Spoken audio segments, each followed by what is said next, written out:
오늘 말씀을 같이 보겠습니다. 빌립보서 2장 5절 한 절만 보겠습니다. 빌립보서 2장 5절입니다.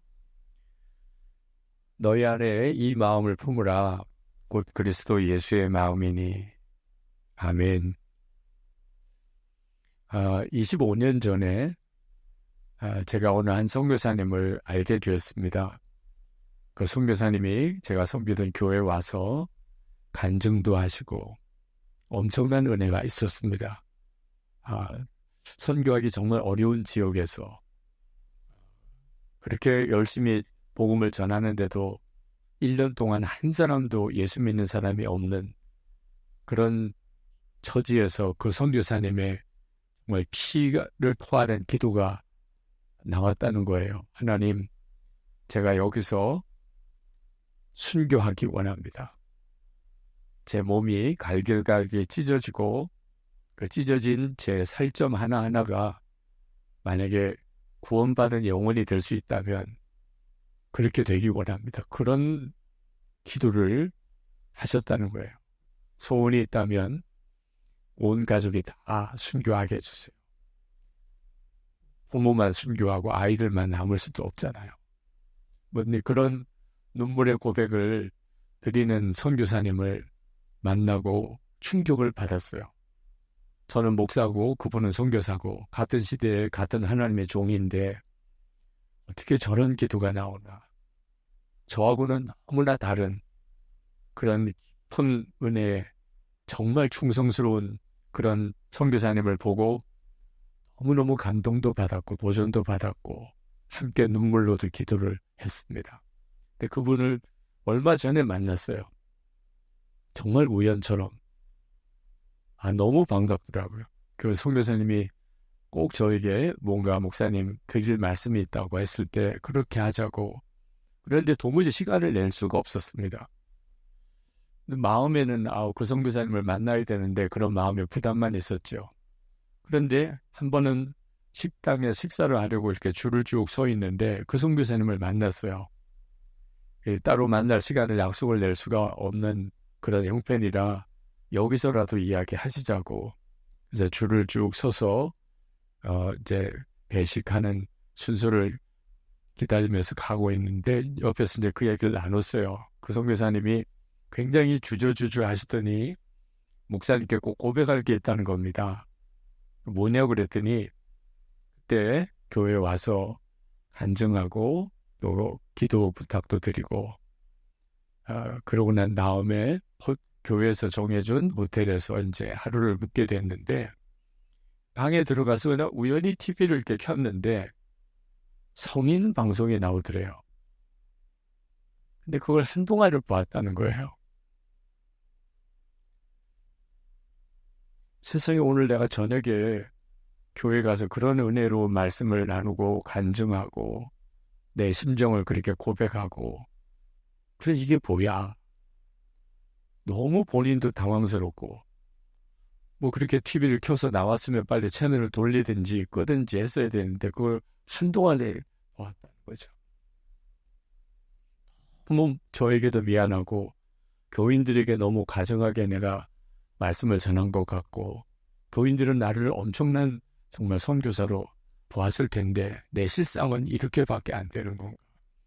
하나님 앞에 너무 죄스럽고 그래서 저를 만나서 그랬다고 하는 내용을 고백하고 용서를 구하고 싶었는데 만날 수가 없었던 거예요. 25년 동안.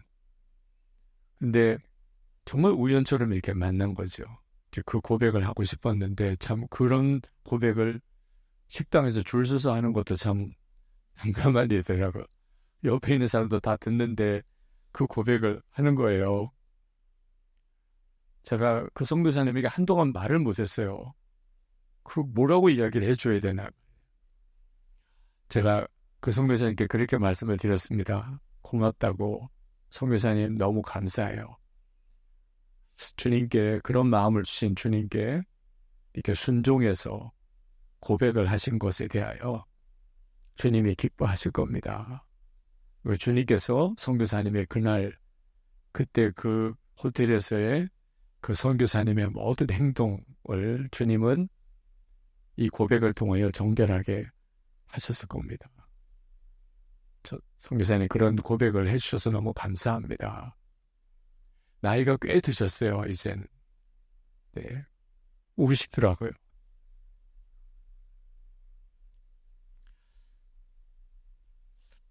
저도요, 이렇게 말씀을 전하고 또 이렇게 집회를 인도하지만 이 은밀한 죄를 이기는 것은 정말 어려운 일이었어요.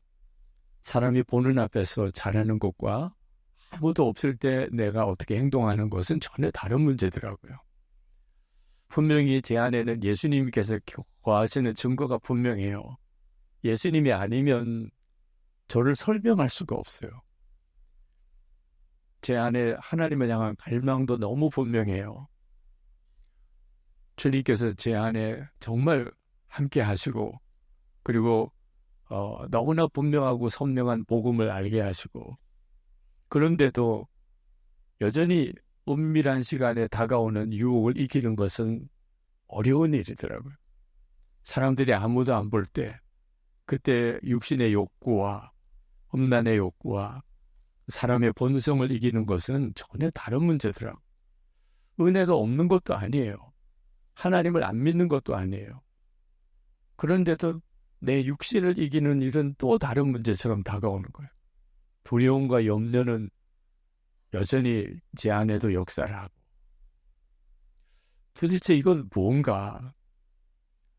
베드로가 물 위를 걸었지만 또 물 속에 빠져들었었잖아요. 하나님의 역사가 없는 건 아닌데 또 엄청난 실패가 와요.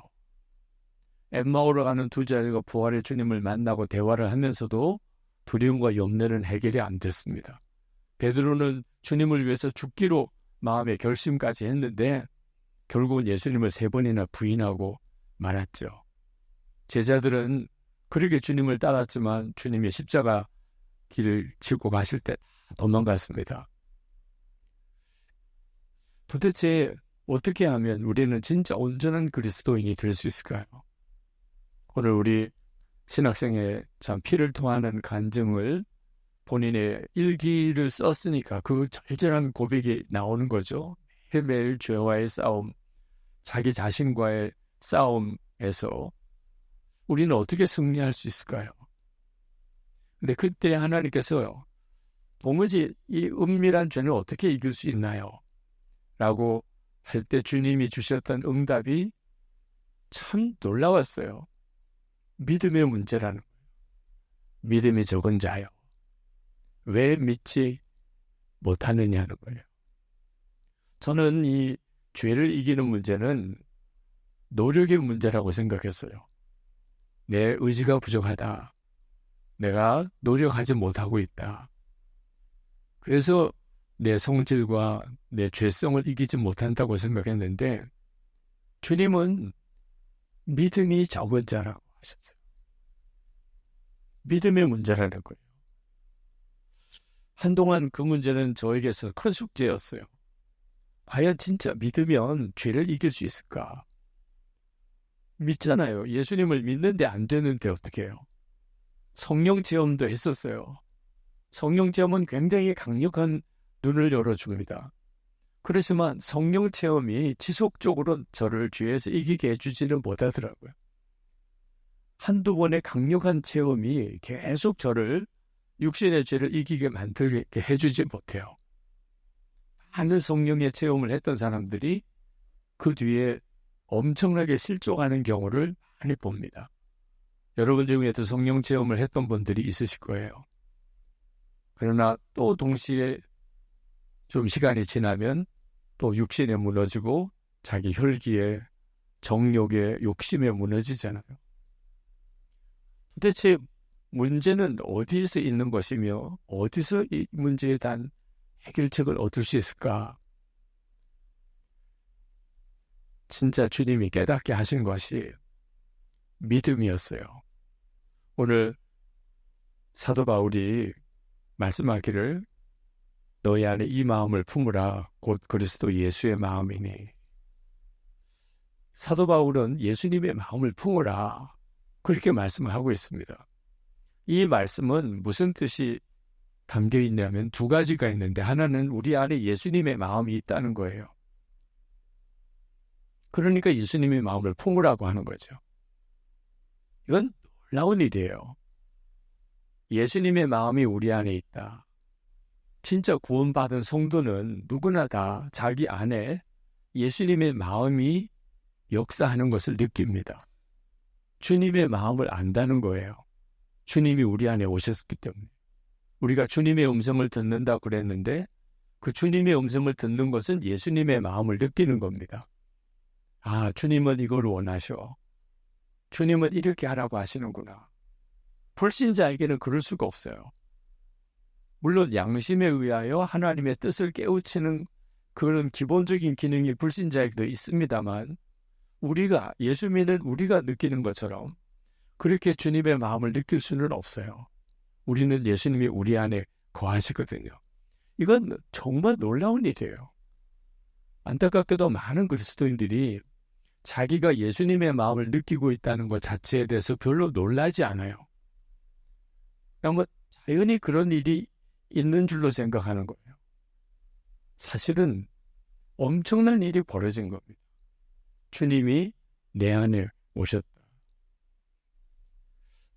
그 선교사님이 25년이 지난 지금 그날 있었던 이야기를 저에게 고백하게 된 것은 그 선교사님 안에 주님이 하신 거죠.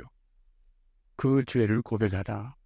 그날 그런 은혜의 간증 집회를 끝내고 너가 했던 그날의 그 일을 너가 그 목사님에게 고백해라. 그런 마음이 그 선교사님에게 있었던 거죠. 우리에게도 똑같잖아요. 오늘 여기 오신 것도 그렇고 또 여러분이 그동안 예수 믿고 살아가는 동안에 여러분은 분명히 예수님의 마음을 느끼고 있어요.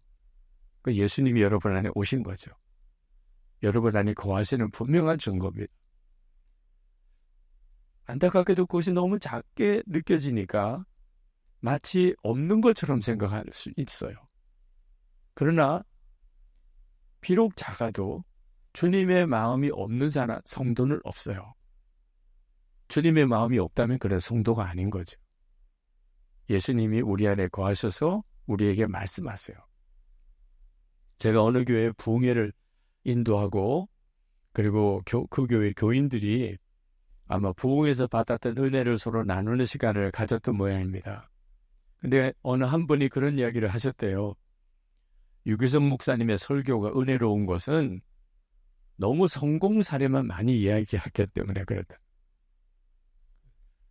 실제로는 실패 사례가 훨씬 많을 거라는 거예요. 성공 사례만 몇 가지 이렇게 이야기하니까 그렇게 살 수 있나 보다 그렇게 생각하는 거지 실제로는 거의 대부분은 그렇게 못 산다는 거예요. 유기성 목사의 설교처럼 그렇게 못 산다는 거예요. 그 말을 이렇게 전해 듣고 제 마음에 참 많은 생각이 들더라고요. 그렇게 생각하는 분들도 계시구나. 제가 말씀을 전하면서 실제적인 예를 가능하면 들어드리려고 하는 이유는 아주 작아 보여도 실제로 주님의 역사였던 것을 깨우치는 눈을 뜨게 해드리고 싶은 거예요. 실제로 성도들, 구원받은 성도들은요, 주님과 함께 살아요. 주님이 그 사람의 심령 속에 계시면서 그에게 계속 말씀하고 계세요. 주님의 마음을 느낀다고요. 불신자와 완전히 달라요. 그런데도 그게 얼마나 놀라운 일인지를 모르는 거예요. 그 눈이 뜨이기 시작할 때부터 삶이 완전히 달라지게 됩니다. 여러분 진짜 놀랄 일은 놀래야 돼요. 호랑이 새끼와 강아지는 다른 거잖아요. 강아지도 귀엽긴 귀여워요. 근데 호랑이 새끼를 보면 놀래잖아요. 호랑이다 이렇게 하잖아요 우리가. 그죠? 새끼지만 호랑이인 거예요. 시간 문제일 거예요. 조금만 자라면 이제는 뭐 가까이 할 수도 없는 그런 동물이잖아요. 예수님이 내 안에 계시냐 안 계시냐 그게 중요한 거지 크냐 작으냐가 중요한 게 아니에요. 주님의 역사가 크면 좋겠지요. 그러나 우리 자신이 워낙 육신이 여전히 남강한 가운데 있어서 처음에는 주의 역사가 작게 느껴질 뿐이에요. 작게 느껴져도 주님의 역사라면 그건 정말 놀라운 일이죠. 주님이 내 안에서 역사하시네. 내게 말씀하시네. 이건 정말 놀라운 일이거든요. 그걸 놀랍게 여기기 시작할 때부터 우리는 주님과 동행하는 차원이 달라지게 되는 거예요. 존 웨슬리와 조지 휠필드가 가장 영향을 받았던 책이 한 권이 있는데 17세기 후반 헨리 스쿠걸이라고 하는 사람이 쓴 인간의 영혼 안에 있는 하나님의 생명, 그런 제목의 책입니다. 인간의 영혼 안에 있는 하나님의 생명. 그 책에서 스쿠걸은 말하기를 예수님께서 우리 마음에 오셔서 우리의 생명이 되신 것이 그게 기독교다. 그렇게 명확하게 정의를 했어요. 이 책을 존 웨슬레와 조지 휘필드가 읽은 거예요. 읽고 난 다음에 그동안에 자기들은 그리스도인이 아니었었다고 고백을 했습니다. 그들은 아주 경건한 집안에서 태어나서 그 경건한 신앙 교육을 받았고, 그리고 일주일에 2번씩 금식하고 하루 9시간씩 기도하고 오랫동안 성례식에 참여하고 그렇게 살았어요. 그렇지만 자기 안에 예수님께서 거하신다는 것에 대해서는 그 책을 읽기 전까지는 몰랐어요. 그래서 그들은 고백하기를 우리는 종교인이었지 진정한 그리스도인이 아니었다. 그러니까 진정한 그리스도인은 예수님이 정말 내 안에 거하신다는 것을 명확하게 알게 될 때부터 그리스도인이에요. 예수님이 내 안에 계시다. 예수님이 내 안에 계신 것을 어떻게 알아요? 예수님의 마음을 느끼는 거예요. 그걸 주님의 음성을 들었다고 말하는 거예요. 주님은 포도나무고 나는 가지고 나는 주님 안에, 주님은 내 안에 거하시는 것을 믿을 때, 우리는 주님 안에, 주님이 우리 안에 거하시는 것이 진짜 믿어질 때, 나는 십자가에서 예수님과 함께 이미 죽었고 이제는 예수님의 생명으로 내가 산다는 사실을 내가 믿을 때, 그때부터 인생이 뒤집어지고 믿음의 문제였어요. 이 육신과의 싸움, 죄와의 싸움, 은밀한 죄와의 싸움, 거기서 이길 수 있을까? 이 문제는 노력의 문제가 아니고 믿음의 문제예요. 예수님과 나는 포도나무와 과즙처럼 하나요? 나는 주님 안에 있고 주님은 내 안에 계시다. 이제는 나는 예수님과 함께 이미 죽었고 옛사람은 이제 나는 부활의 주님의 생명으로 사는 거다. 이 사실이 진짜 믿어지면 보는 게 달라지고 삶이 완전히 달라져요. 예수 동행 운동을 하기 전에 우리가 예수님의 사람 제자훈련 교재를 가지고 제자훈련을 하는 이유가 바로 이 나는 죽고 예수로 사는 정확한 십자가의 복음을 믿게 하기 위해서, 거기서부터 예수님과 동행하는 것이 가능해지는 거예요. 믿음이 달라질 때부터. 이 모든 일은 사실 우리에게 이미 이루어진 일이에요. 여러분이 주님과 여러분 사이가 포도나무와 가지처럼 되지 않았기 때문에 이제 하나님이 그런 은혜를 주실 일이 아닙니다. 이미 그런 은혜가 주어졌어요. 여러분이 아직도 안 죽은 게 아니에요.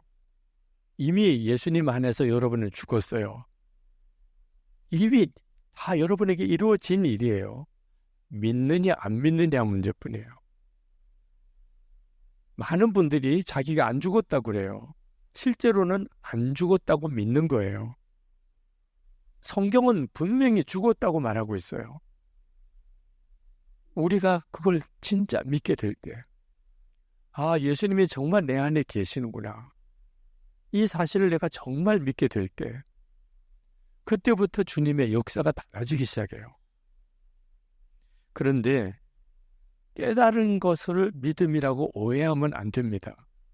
기독교는 깨달음의 종교가 아니에요.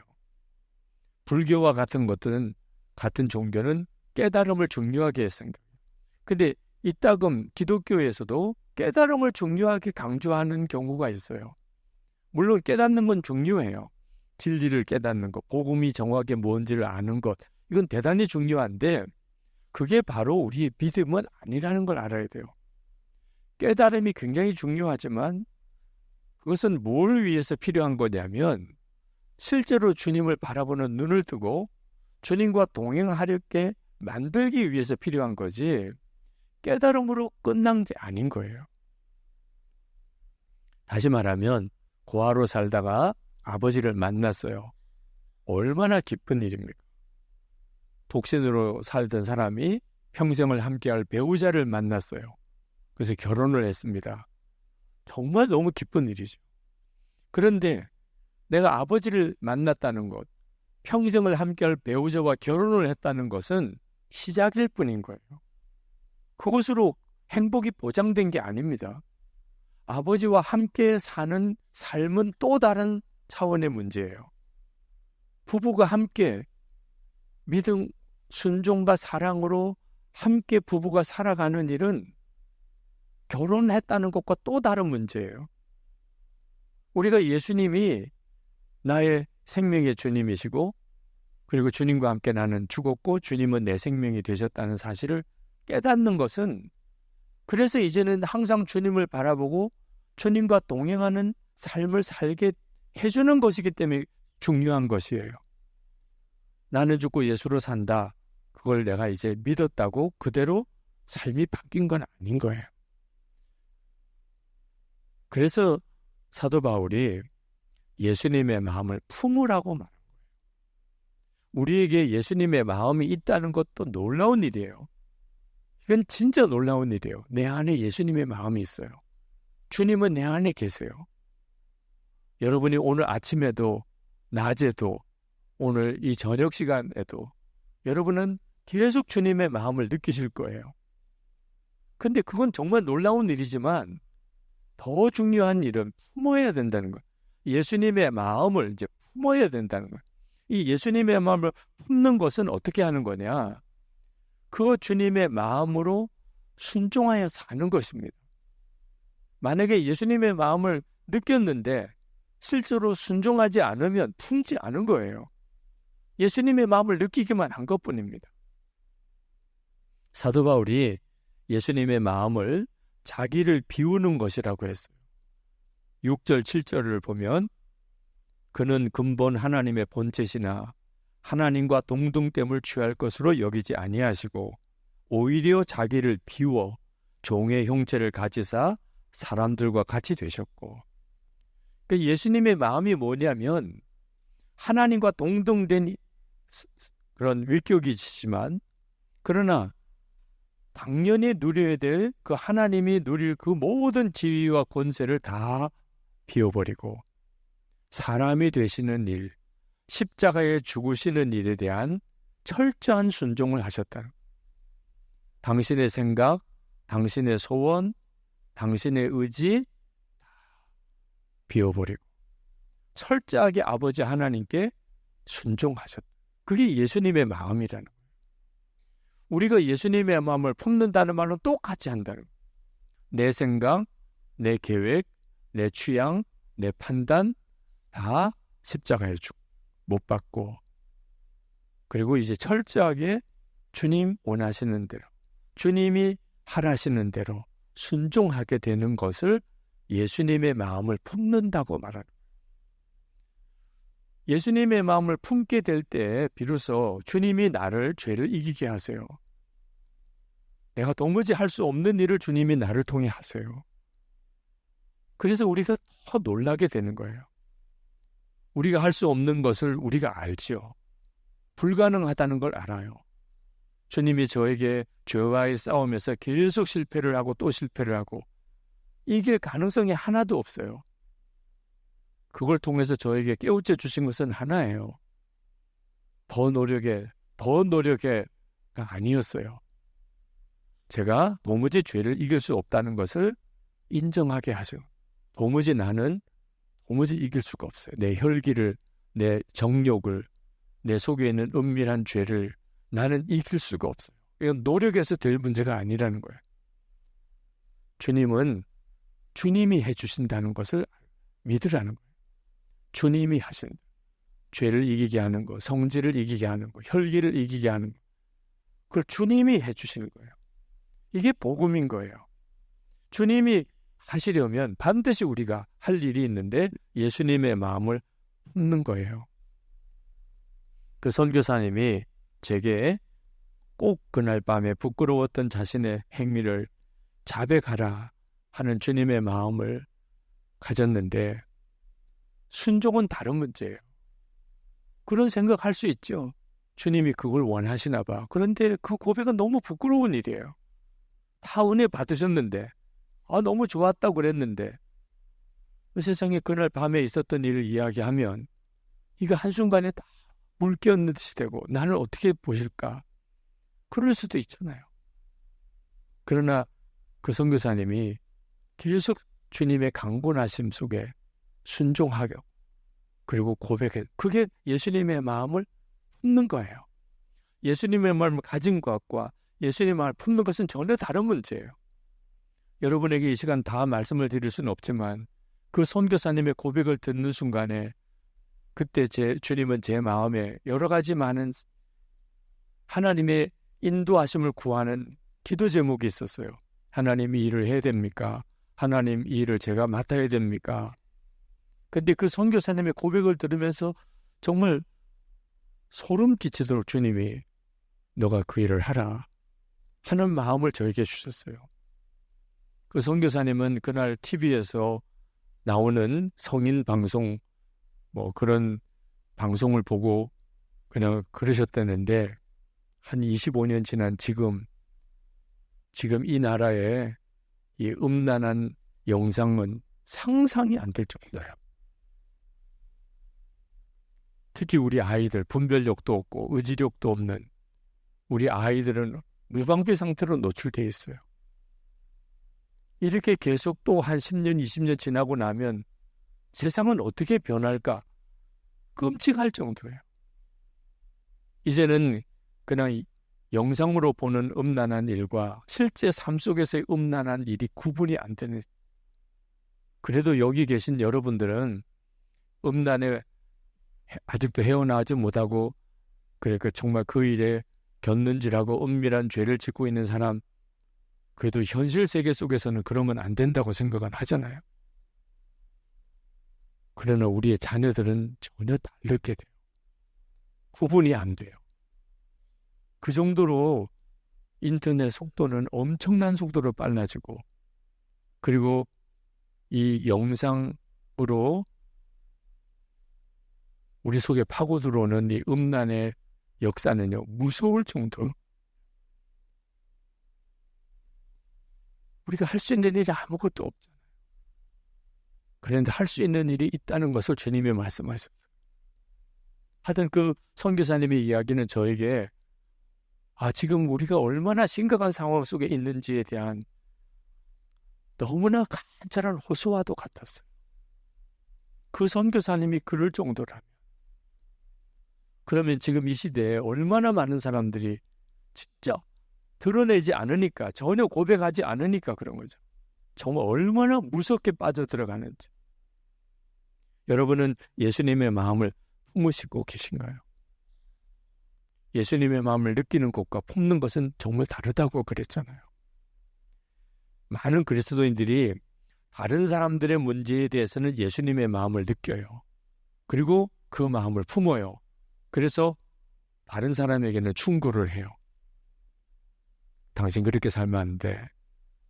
인생 그렇게 살지 마. 주님이 보면 뭐라고 하시겠어? 다른 사람에 대해서는 그렇게 이야기를 해요. 그 사람들이 막 듣기 싫어하는데도. 근데 자기 자신에게 주시는 주님의 마음은 어쩌면 그렇게 좀처럼 듣지 못하는. 제가 한번 부흥회를 갔다가 그 목사님께서 어느 한 청년을 위해서 그렇게 기도 부탁을 하더라고요. 그래서 그 청년을 위해서 기도를 했는데 그 청년은 솔직히 조금 귀찮아하는 표정이었어요. 목사님이 기도 받으라니까 그냥 억지로 기도 받는 것 같은 그런 느낌이었습니다.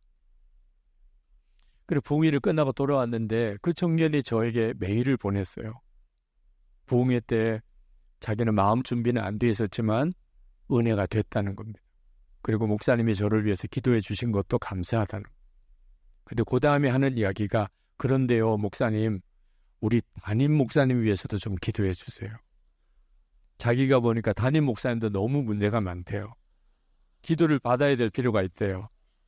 왜 꼭 교인만 강사 목사님한테 기도 받아야 되나요? 담임 목사님도 안수기도 받아야 될 필요가 혹 있지 않겠습니까? 제가 물론 그 두 경우는 참 아름다운 경우입니다. 목사님은 청년을 위해서 기도 받으라 그러고 청년은 또 목사님도 기도 받으라고 하는 이 아름다운 정말 훈훈한 분위기일 수 있어요. 그러면서도 제 마음에 어차피 이렇게 남의 문제에 대해서는 저렇게 정화할까? 자기 문제에 대해서는 전혀 주님의 마음을 못 느끼는 거예요. 로마서 1장 28절에 사람들이 마음에 하나님 두기를 싫어한다고 그랬어요. 이게 우리에게 있어서 정말 심각한 문제예요. 예수님의 마음을 품기 싫은 거예요. 로마서 1장 28절 그들이 마음에 하나님 두기를 싫어하며 오스왈드 챔버스 목사님이 주님은 나의 최고봉 2월 12일 글에서 많은 기독교인들이 하나님의 음성을 듣고 싶다 하지만 실제로는 아니라고 했습니다. 하나님으로부터 직접 듣기를 거부한다고 하는. 그러면서 성경을 인용했어요. 출애굽기 20장 19절 모세에게 이르되 당신이 우리에게 말씀하소서 우리가 들으리이다. 하나님이 우리에게 말씀하시지 말게 하소서 우리가 죽을까 하나이다. 이스라엘 백성들은요 하나님으로부터 듣기 싫어했어요. 모세가 듣고 대신 전해달라는. 왜 그랬을까요? 하나님의 말씀을 직접 들으면 너무 부담이 돼요. 잘못하면 죽을 수도 있고 또 하나님으로부터 말씀을 들었으니 안 지킬 수도 없고. 근데 모세를 통해서 대신 들으면 이건 모세 말이잖아. 안 지킬 수 있어요. 하나님부터 직접 듣는 거랑 전혀 차원이 다르잖아. 이게 우리들이 마음에 얼마나 간사한 주님의 말씀을 들으면 진짜 순종하기를 여러분은 다 원하십니까? 그렇게 할 마음이 있으세요? 그런데도 주님이 말씀 안 하신 거예요. 우리 마음에 하나님의 말씀을 듣고 싶은 마음이 한편 있으면서도 또 동시에 진짜 부담스러운 걸 하라고 그러면 어떡하나? 정말 못할 것을 하라고 말씀하시면 어떡하나? 그런 마음이 있다니까요. 그러니까 하나님의 음성을 듣고 싶으면 동시에 또 듣기 싫은 거예요. 예수님의 마음을 품는 게 꼭 이와 같은 마음입니다. 예수님의 마음을 느끼지 못한 건 아니에요. 근데 품기가 싫은 거예요. 순종이 안 되는 거죠. 순종하고 싶지가 않은 거죠. 그러니까 우리는요, 예수를 믿어도 계속 죄의 종노릇처럼 사는 거예요. 아무런 능력 없는 성도의 삶을 살고 있는 거예요. 어느 목사님이 그런 말씀 하셨습니다. 예수님께서 마음에 계시다고 그동안에 정말 많이 설교도 했고 그렇게 자기가 잘 안다고 생각했었대요. 근데 생각해 보니까 한 번도 그것 때문에 마음이 불편해 본 적이 없었구나. 그게 깨달아졌다고 울먹이시더라. 예수님이 마음이 계시다. 그러면 솔직히 얼마나 불편해요. 주님을 마음에 모시고 산다. 이제 마음대로 못 사는 거죠. 주님이 가라고 하면 어디든지 가야 되고 하지 말라고 그러면 무엇이든지 하지 말아야 되고 주님이 기뻐하지 않으면 안 하는 거죠. 주님이 기뻐하시면 아무리 힘들어도 해야 되는 거죠. 그게 예수님을 진짜 마음에 모시고 사는, 그렇게 살기를 여러분은 원하십니까? 그게 중요한 열쇠예요. 진짜 예수님을 마음에 모시고 살고 싶은가? 주님의 마음을 품겠는가? 그러나 예수님을 마음에 모시고 사는 것, 예수님의 마음을 품고 사는 게 힘들다고 하는 말씀만 드리고 싶지 않아요. 그것은 주님을 너무 모르기 때문에 힘들게 느껴질 뿐입니다.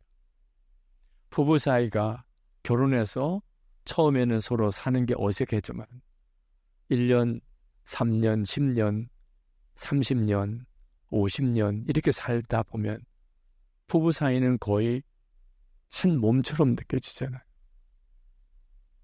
주님과 우리 사이의 관계는 그와 비교할 수도 없이 좋은 거예요.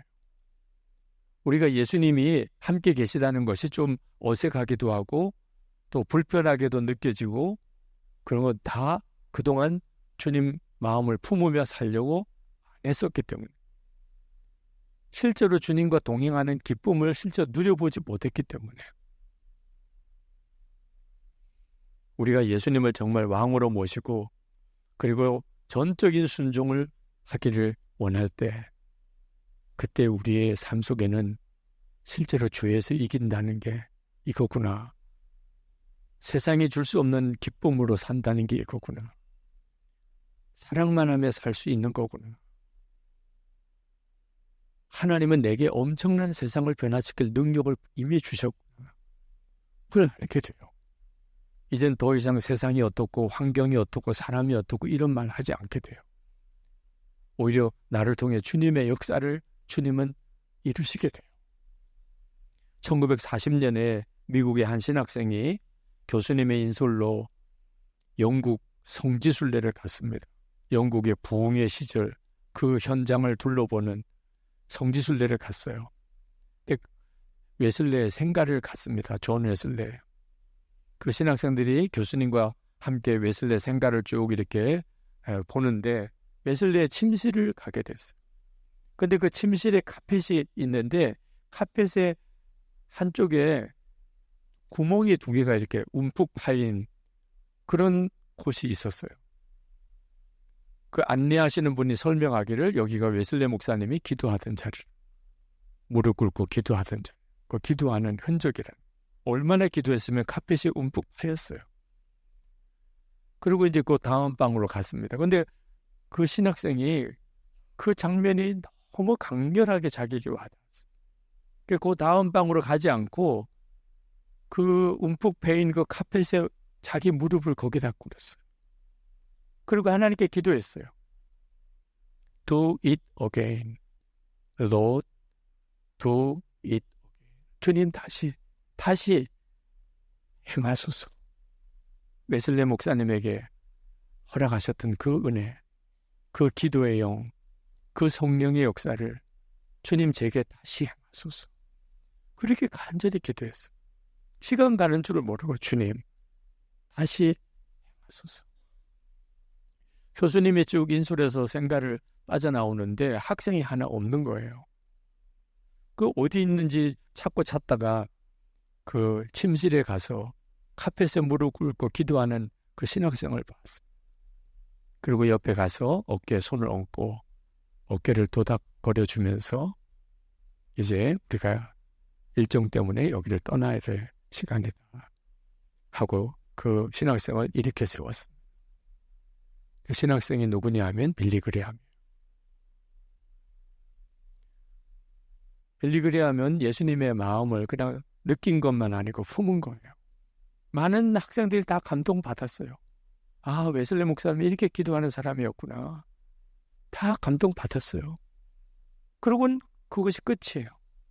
근데 빌리 그레함은 그걸 품었어요. 주여, 다시 그 일을 다시 행하소서. 윌리엄 부스도 동일한 일화가 있어요. 윌리엄 부스가 사도행전 2장에 오순절 성령 강림 사건을 묵상하다가 너무 강하게 하나님 do it again Lord.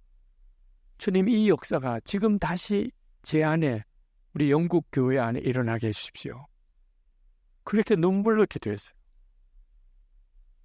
주님은 그 윌리엄 부스의 기도를 받으셨어요. 왜냐하면 주님의 마음을 품었으니까. 자기에게 이루어지게 해달라고 기도를 했으니까.